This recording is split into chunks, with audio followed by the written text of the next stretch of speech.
Hi, everybody. It is Mrs. Bushy, and I am here to do a very short video about the concept we are learning about this week in reading, whether you're on your packet or you are online. So this week we are focusing on comparing and contrasting fictional texts by the same author. That is the third grade standard that we are addressing. So before we do that, let's back up into what is compare and contrast.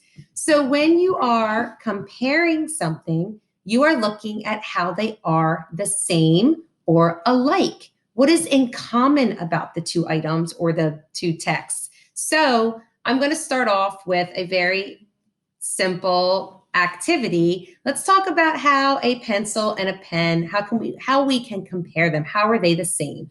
Well, first glance, I might say they're the same shape.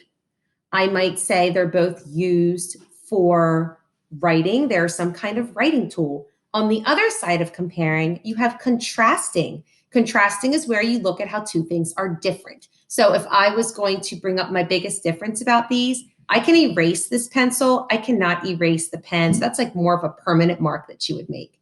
So now that we've kind of built some background knowledge, let's talk about what it looks in third grade. So when we are comparing and contrasting two fiction texts by the same author, we are looking at fiction elements to compare and contrast. So behind me on the board here, I have listed what we compare and contrast. So number one, characters. When we're reading two texts, do we have any characters that are the same?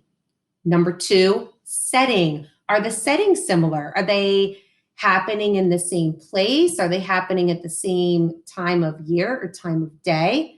Third is a conflict or problem. Are the characters experiencing some kind of issue that's similar? Number four is the solution. Are their solutions the same? Are the solutions different? Number five, central message.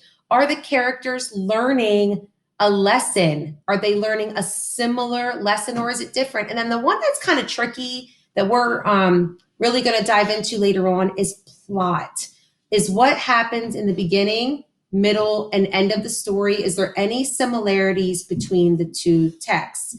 So to get us thinking about this a little bit more deeply, I have gotten from my children's book bins Bernstein Bears Trouble with Money and Bernstein Bears Trouble with Pets. Now, I'm not going to read these to you because they are very, very long books and we would be here for a long time and nobody wants that. But let's go ahead and just look at the books. Just glance at them, just glancing at them. I'm going to give you some time to think. What is the same just by looking at the covers?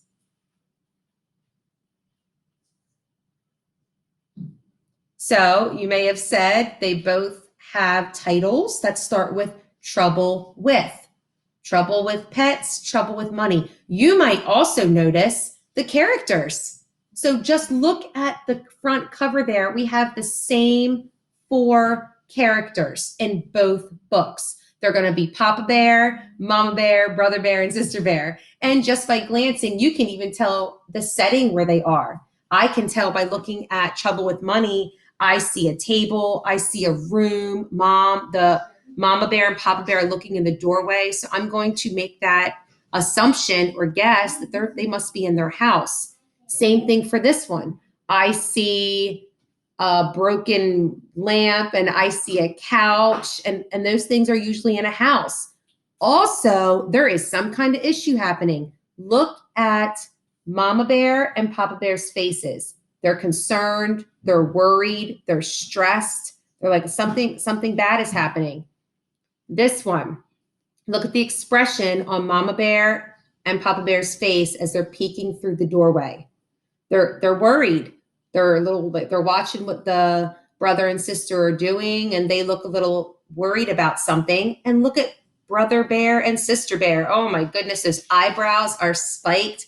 Obviously, something is happening that's causing them a little bit of stress or anxiety. So when you are looking through two fictional texts by the same author, you really want to think about how they are the same, how they are different. So obviously in these two texts, we can clearly see they have the same characters. There's going to be the same setting. They obviously are both having an issue, but their issues are going to be very different. This one's having an issue with money based on what the title suggests. This one is going to be having an issue with pets. But I guarantee it, if you read these books and worked your way through them, you would discover by the end they both figure out a solution. And I will go ahead and tell you right now, the mom and dad are a big part of that solution. Think about your own life. When you have problems, a lot of times you might get suggestions or tips from your parents. That's going to happen here too. So they most likely are going to have similar central messages as well. So that is just a very quick review of how to compare and contrast fictional texts by the same author. So I did tell you, though, we talked about all of these, but the plot, when you are looking at how the plots are the same, you want to think about, how are the beginnings the same? Do they have a problem that comes up? Are they, experiencing an event that's similar? In the middle, how are they handling that problem? The ending, is there a solution? Do they both figure out their trouble with money, their trouble with pet situation? And then are they both having a central message that's similar, or is it different? So there you go. That is my lesson. And I hope that this helps you as you complete your activities for this week. Take care, guys. Bye-bye.